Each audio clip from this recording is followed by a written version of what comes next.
ইমাম সাহেবকে মূল্যায়ন না করলে কি গুনাহ হবে? কিভাবে মূল্যায়ন করব? ইমাম সাহেবদের মূল্যায়ন না করলে গুনাহ তো অবশ্যই হবে।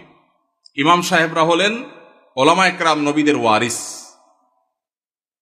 তাদের এই সমাজ তেমন কোনো মূল্য দেয় না। মুসলিম প্রধান রাষ্ট্র, বেশিরভাগ ট্যাক্স পেয়ার মুসলমান, অথচ 4 লক্ষ মসজিদের ইমাম সাহেবকে যদি রাষ্ট্র মূল্যায়ন করত তাহলে রাষ্ট্রের চেহারাই পরিবর্তন হয়ে যেতে পারত। 4 লক্ষ মসজিদের যে নেটওয়ার্ক সারা দেশে আছে, রাষ্ট্র যদি এই ইমাম সাহেবদেরকে রাষ্ট্রের বিভিন্ন গুরুত্বপূর্ণ কাজে তাদেরকে যদি ইনভলভ করত, প্রশিক্ষণ দিয়ে প্রস্তুত করত এবং তাদের থেকে যদি সার্ভিস নিত, তাহলে দেখা যেত রাষ্ট্রের অনেক বড় বড় কাজ মসজিদের ইমাম সাহেবদের দ্বারা সমাধা করা যেত। এত বিশাল লোকবল, এত বিশাল জনগোষ্ঠী, মসজিদের এত বিশাল বড় প্ল্যাটফর্ম, এত বড় মিডিয়া, এই সবগুলোকে রাষ্ট্র যদি অন করত, রাষ্ট্রের চেহারায় চেঞ্জ হয়ে যেতে পারত। কিন্তু ওই যে বলছিলাম, সে ব্রিটিশ আমল থেকে শুরু হয়েছে, আজও পর্যন্ত মুসলমানের দেশে মুসলমানরাই সবচেয়ে বেশি কোণঠাসা এবং দুর্বল। মুসলমানরাই সবচেয়ে বেশি বৈষম্যের শিকার, জুলুমের শিকার। ওলামায়ে কেরাম, মুসলমান প্রধান সমাজে যাদের মূল্য থাকার কথা, তাদের সমাজ রাষ্ট্র মূল্য দেয় না, এমনকি আমরা সমাজের মানুষও মূল্য দেই না।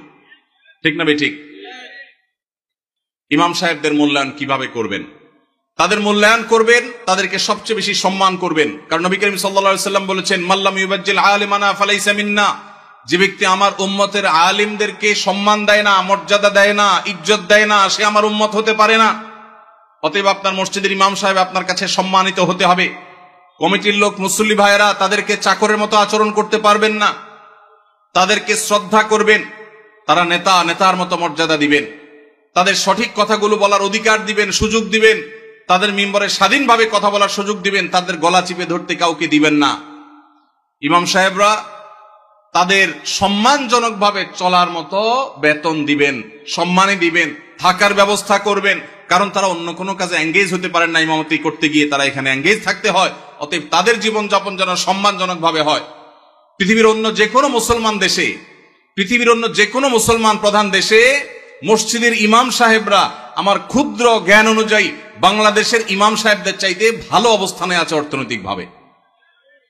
দুর্ভাগ্য আমাদের দেশে মানুষের, যে আমাদের দেশে মানুষের অনেক ভালো ভালো গুণ থাকলেও মসজিদে ইমাম খতিব সাহেবদের সম্মানী, তাদের বেতন ভাতা, এগুলো দেওয়ার ব্যাপারে আমাদের বেশিরভাগ মসজিদ কমিটির লোকেরা কার্পণ্য করে। মনে করে ইমাম সাহেবের বেতন আবার 20-30 হাজার টাকা, এত টাকা দিয়ে উনি কি করবে? এই এলাকায় যে সমস্ত ইমাম সাহেবরা আছেন, আমি কি কাউকে দেখতে পারি কেউ আছেন ইমাম সাহেবরা? কোথায়? আপনার বেতন কত ভাই? পুরুষের নাকি বেতন জিজ্ঞেস করলে এটা নাকি আয়ব, আপনি মনে কষ্ট নিয়েন না, এটা শুধু একটু বোঝার জন্য। কত? আপনি ইমাম, আপনি ইমাম, আপনার কত? দোনোজনের 7,000। কোন এলাকার আপনারা? ওনাদের বাইরের মসজিদ। আপনি কোন মসজিদের ইমাম? বড় মসজিদ নাম কি? পশ্চিমপাড়া বড় মসজিদ। পশ্চিমপাড়া বড় মসজিদের কমিটির লোকজন কারা আছেন? কোন মসজিদ? কই? উনি পূর্বপাড়া। হ্যাঁ, পূর্বপাড়া মসজিদের মসজিদ কমিটির লোকেরা কেউ ভাই আছেন? হাত তোলেন, হাত তোলেন, হাত তোলেন, নাহলে আশপাশের লোকজন বাইর করে দিবে কিন্তু। হাত তোলেন। আছে পূর্বপাড়া কেউ? আছে? আছে? থাক, আমরা ওনাকে দেখাতে চাই না। আছে? পশ্চিমপাড়ার আছেন? আছেন। আর ইমাম সাহেব নাই? কই কই ভাই ইমাম সাহেব, আপনি কোন পাড়ার? একটু দাঁড়ান, কষ্ট করে একটু দাঁড়ান। কোন গ্রামের ইমাম আপনি? হ্যাঁ, মনোহরপুর। আপনার বেতন কত ভাই? 5,500। এই মনোহরপুরের মসজিদ কমিটির কেউ আছেন? মুসল্লি কেউ আছেন কিনা অন্তত? যারা আছেন হাত তোলেন তো। মুসল্লি কারা? কেউ হাত তুলবে না। কমিটির একজন পাওয়া গেছে মুসল্লি। আচ্ছা থাক। আর ইমাম সাহেব কে আছেন বলেন? আপনি ইমাম ভাই, আপনার বেতন কত? হ্যাঁ, মসজিদ থেকে বেতন কত বলতেছি? মসজিদ মাদ্রাসা দুই ডিউটি, বেতন 11.5। তার মানে আমরা যদি 5.5 ধরি তাহলে 5.5 মসজিদ থেকে বলা যায়। 5 ওয়াক্ত নামাজ পড়ান, ইমামতি করেন, 5 ওয়াক্ত নামাজ পড়ান, 5,500 জুমা সহ। আপনার কোন এলাকা? এই গ্রামের নাম বলেন? ডুলিপাড়া। কই মাহফিলের আয়োজক কারা? সামনে আসেন না, সামনে আসেন। কই পোস্টার কই? নাম বলার আগে সামনে আসেন। নামই নাই, চালাকেরা। আচ্ছা, আর ইমাম সাহেব আছেন আর 1-2 জন? কই ভাই? কোন এলাকার? পাশের এলাকার। বেতন কত? হ্যাঁ 8,000। কোন এলাকার? নোয়াগ্রাম। নোয়াগ্রামেরও ভাইরা নিশ্চয় আছেন। আমি আপনাদের শরম দিতে চাই না, আপনাদের কারো হাতও তুলতে চাই না। ইমাম সাহেবদের জবানবন্দি নিলাম, ধন্যবাদ। আর কোন ইমাম সাহেব আছেন? মুরব্বী দাঁড়ান একটু, ইমাম সাহেব দাঁড়ান কষ্ট করে। কোন এলাকার ভাই? জি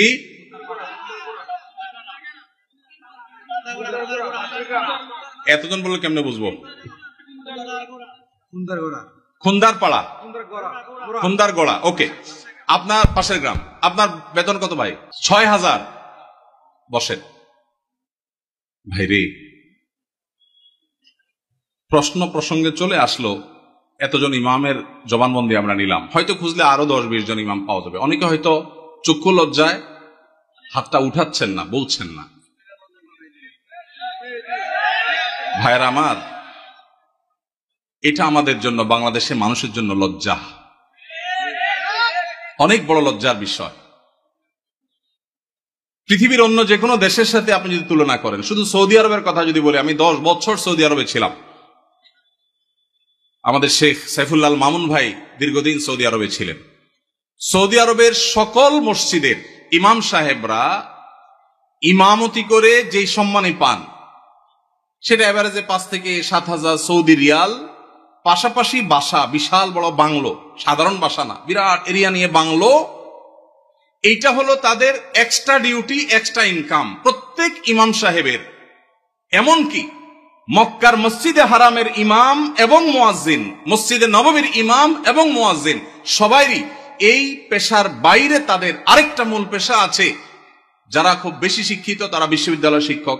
যেমন মসজিদে হারাম মক্কার যদি বলেন একজন একজন করে সমস্ত ইমামদের কথা বলা যাবে প্রায়, যে সবাই প্রায় কোনো না কোনো হয় আদালতে বিচারপতি, আর না হলে কোন বিশ্ববিদ্যালয়ের প্রফেসর। এটা মসজিদে হারাম শরীফের ইমামদের কথা বলতেছি, সব পিএইচডি হোল্ডার, বড় বড় আলেম।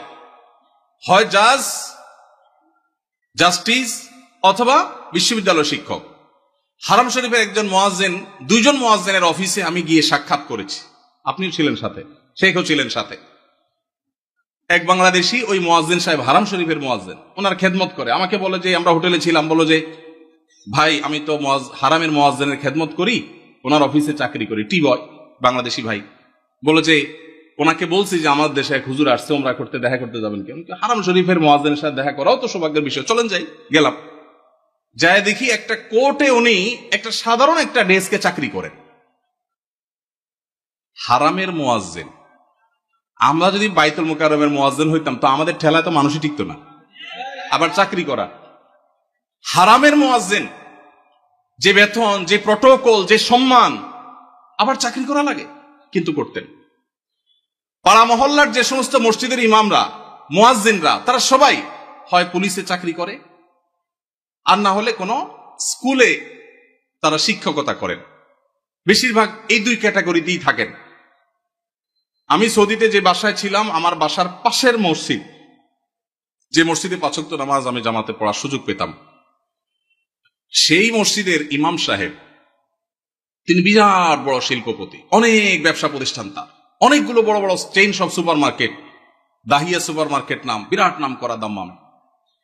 ভাইরে, ইমাম সাহেবদের অন্য বড় বড় চাকরি এবং ব্যবসা থাকার পরও মসজিদ থেকে তাদেরকে বাংলো এবং বিরাট বড় সম্মানে দেয়া হয় সৌদি আরবে। আপনি বলবেন সৌদি আরব মানুষের বেতন অনেক বেশি। বেতন অনেক বেশি এই জন্য বাড়ি অনেক বড়টা দেয়। বেতন অনেক বেশি এই জন্য টাকা, বাংলাদেশি টাকায় 1.5 লাখ 2 লাখ দেয়। এটা হলো সেকেন্ড ইনকাম, তার ফার্স্ট ইনকাম আরেকটা আছে। তাই বলে আপনি 5-6 হাজার টাকা দিবেন? ঢাকা শহরের কাজের বুয়াদের বেতনও 5-6 হাজার টাকা নাই অনেক বাসা। ঢাকা শহরের কাজের বুয়ারাও মাসে 10,000 15,000 টাকা কামাই করে। ঢাকা শহরে কোন দারোয়ানের বেতন 5,000-6,000 টাকা নাই, কোন পিয়নের বেতন 10,000 টাকার নিচে নাই। সেখানে কুমিল্লা শহরের কাছে, এটা সদর থানা এবং শহরের কাছে, এই জায়গায় 5-7 হাজার টাকা আজকালকার বাজারে চাউলের টাকা জোগাড় করা হতো কঠিন হয়ে যায়। এই ইমাম সাহেব আবার যখন কোন একটা কাজ করতে যাবেন ইমামতির পাশাপাশি বলবে, হুজুর আমাদের দুনিয়াদার হয়ে গেছে, হুজুরদের দুনিয়ার লোভে ধরছে। এক বেটা তার মসজিদের মুসল্লিরা ইমাম সাহেবকে এরকম খোঁচাইতো, বেতন দেওয়ার নাম নাই, ইমাম সাহেব আর কিছু করলে ডিস্টার্ব করত। তো ওই মসজিদে একজন ভালো মানুষ ছিল, উনি বললেন, হুজুর আপনাকে আমি ওই যে মুসিরা যে জুতা পলিশ টলিশ করে ওরকম একটা বাক্স কিনে দেব, সাথে রং টং যা লাগে ডাস্টার ব্রাশ এগুলো সব দিয়ে দিব, আপনি ইমামতি করে মসজিদে নামাজ পড়ানো শেষ হলে মসজিদের বাহিরে এসে ওইটা নিয়ে বসে যাবেন এবং মুসল্লিদেরকে বলবেন, ভাই আপনাদের জুতাগুলা দেন, যার যার পলিশ করা লাগে আমি করবো, আপনারা আমার টাকা দিয়ে। ইমাম সাহেব চুপ বড় বড় হয়ে গেছে, কি বলে দেবে? বলে, ভাই আপনি কাজটা যদি করেন, মুসল্লিরা বাইর হয়ে যেটা সিসি করবে, আরে হুজুর এটা কি করছেন?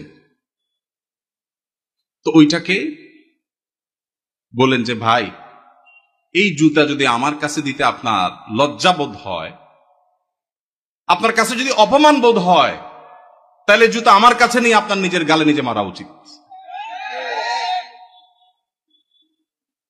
আমি বলছি না যে আক্ষরিক অর্থে ইমাম সাহেবকে ওইটা মারতে তিনি বলেছেন। অনেক আগে ঘটনা কোথাও শুনেছি, সত্য হতে পারে, রূপক হতে পারে, কিন্তু এই গল্প আমাদের শিক্ষা দেয়। আমাদের মসজিদের ইমাম সাহেবদের, মুয়াজ্জিন সাহেবদের সম্মানে আমরা দিতে চাই না, মাহফিল করে বক্তার জন্য মোটা অঙ্কের হাদিয়া রেডি রাখি। আপনারা বলবেন, হুজুর আপনিও তো মোটা অঙ্কে নিয়েই যাবেন, ওয়াস্ত করতেছেন। ভাই আমাকে মোটা দেখ, চিকন দেখ, না দেখ, এটা নিয়ে আমার মাথা ব্যথা নেই আলহামদুলিল্লাহ, এবং আল্লাহর মেহেরবানিতে এটা আমার কোনো প্রত্যাশাও নাই আল্লাহর ফজলে। কিন্তু মাহফিল আয়োজকদেরকে বলতে চাই, যারা মাহফিল আয়োজন করেন, লক্ষ লক্ষ টাকা যদি মাহফিল পিছনে খরচ করতে পারেন, ইমাম সাহেবদের বেতন কেন 15,000 20,000 টাকা হতে পারে না? এই দেশে বিভিন্ন শ্রেণী পেশার মানুষদের বেতনের সর্বনিম্ন স্কেল বা একটা স্কেল ঠিক করে দেওয়া হয়। আমি দাবি করতে চাই, আমাদের রাষ্ট্রের উচিত, রাষ্ট্র নিজে ইমাম সাহেবদেরকে মূল্যায়ন করতে না পারলেও মিনিমাম যেন তাদের একটা সমাজে সম্মানজনকভাবে চলতে পারে, সেজন্য তাদের একটা সম্মানজনক বেতনের স্কেল ঘোষণা করা হোক। আর সমাজের যারা বিবেকবান মানুষ, আল্লাহর হস্তে তারা ইমাম সাহেবদের সম্মান দেওয়া, মর্যাদা দেওয়া শিখবো তো ইনশাআল্লাহ।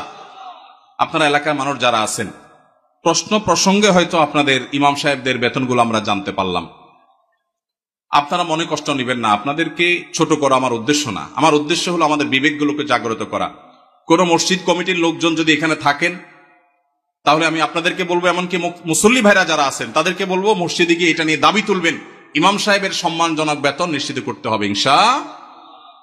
কোন মুসলমান সমাজে এটা হতে পারে না। সৌদি আরবের কথা আমি বলেছি, সৌদি আরবেরটা আমি কাছে থেকে দেখেছি, এই জন্য আমার মনে হয় না পৃথিবীর অন্য কোন মুসলমান সমাজে মানুষের গড়ে একজন রিকশাওয়ালাও 10,000-এর বেশি ইনকাম করে, সেই সমাজে ইমাম সাহেবের বেতন 4,000-5,000, এটা কোনোদিন গ্রহণযোগ্য হতে পারে না। আপনাদের এই ঢুলিপাড়ায়, কুমিল্লা, আপনারা যদি সারাদিনে আর কোনো কাজ না, একটা কাজই শুধু করবে, এরকম একজন অশিক্ষিত, শিক্ষা বঞ্চিত মানুষকেও নিয়োগ দেন, তারপরও তো 4-5 হাজার টাকায় পাবেন না। কিভাবে একজন ইমামকে আপনারা 5,000 টাকা বেতন দেন? কোন মসজিদের দায়িত্বশীল ভাইরা আছেন যে আপনারা তওবা করবেন যে ইমাম সাহেবের বেতন 10-এর উপরে উঠাবেন? কেউ আছেন? থাকলে, পার্টিকুলার কেউ থাকলে বলেন, কেউ আছেন? সভাপতি সাহেব, সেক্রেটারি সাহেব যদি থাকেন যে আলোচনা করবেন, অন্তত এ ওয়াদা করবেন। আপনি কোন মসজিদের নাম বলেন? নোয়াগ্রাম। এখন বর্তমান বেতন কত ইমাম সাহেবের? উঠছেন যেহেতু জিজ্ঞেস করি। 7,000। এখন নিয়ত করছেন কত দিবেন? 25 সাল থেকে। 25 সাল মানে এখন তো 25 শুরু হয়ে গেছে। 10-এর প্রস্তাবনা আছে। মাশাআল্লাহ মাশাআল্লাহ। ভাইয়ের মসজিদ কোন এলাকা? নোয়াগ্রাম চৌধুরী বাড়ি। আপনি কি কমিটির? ভাই কমিটি সেক্রেটারি। ওনার মসজিদের ইমাম সাহেবকে ওনারা এই মাস থেকে 10,000 টাকা দেওয়ার নিয়ত করেছেন। বলে আলহামদুলিল্লাহ। আমরা বলবো 10,000 নয়, যেহেতু এখন একবার বাড়াইছেন ভালো কথা, 6 মাস পরে বা 1 বছরের মাথায় 15,000 টাকা করবেন ইনশাআল্লাহ। যখন ওরা সেটারও নিয়ত করবেন। নোয়াগ্রামের ভাইয়েরা আপনারা দেখে শুনে রাখেন, কিন্তু রাগ করেন নাই তো আবার? জাযাকাল্লাহ খাইর।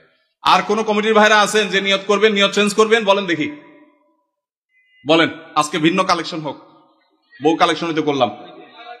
ভাই কোন মসজিদের বলেন? জি মাশাআল্লাহ। 10,000 রানিং দিচ্ছেন, একটা ভালো উদাহরণ পাওয়া গেল। মাশাআল্লাহ মাশাআল্লাহ, ভালো উদাহরণ আছে। কোন এলাকার? আলমপুর। কিন্তু 10,000 টাকা তো যথেষ্ট না ভাই। কবে নাগাদ আনুমানিক একটা আইডিয়া দেন না, আইডিয়া দেন না। আলাপ করেই তো দিবেন, আপনি তো একা দিবেন না। অন্তত প্রস্তাবনা দিয়ে, যে মাহফিল থেকে হুজুররা প্রস্তাবনা দিছে, অন্তত 15,000-এর ভিতরে রাখেন, 12 থেকে 15 ভিতরে ইনশাআল্লাহ। কবে নাগাদ? আলোচনা সাপেক্ষে। ঠিক আছে। আপনি মসজিদ কমিটির কি? সেক্রেটারি সাহেব। মাশাআল্লাহ, আল্লাহ সেক্রেটারি সাহেবকে তৌফিক দান করুন, বলুন আমিন। একটা ভালো দৃষ্টান্ত। ভাইরা 10,000 দিচ্ছেন মাশাআল্লাহ, কিন্তু 10,000 যথেষ্ট না ভাই। 10,000 যথেষ্ট হতে পারে না। আল্লাহ তাআলা আমাদেরকে উলামায়ে কেরামের, মসজিদের ইমাম সাহেবদের মূল্যায়ন করার তৌফিক নসিব করুন। আমি ভাই একাধিক মাহফিল এমন ঘটেছে যে মসজিদে গিয়ে ইমাম সাহেবদের বেতন কম, এটা ব্যক্তিগত আলোচনা জানতে পেরেছি। আমি আমার মতে করে কমিটির ভাইদেরকে দাওয়াত দিয়েছি এবং বোঝানোর চেষ্টা করেছি। আমরা মাহফিলের জন্য যদি লাখ লাখ খরচ করতে পারি, কেন ইমাম সাহেবদের দিতে পারবো না? আল্লাহ আমাদেরকে তৌফিক দান করুন।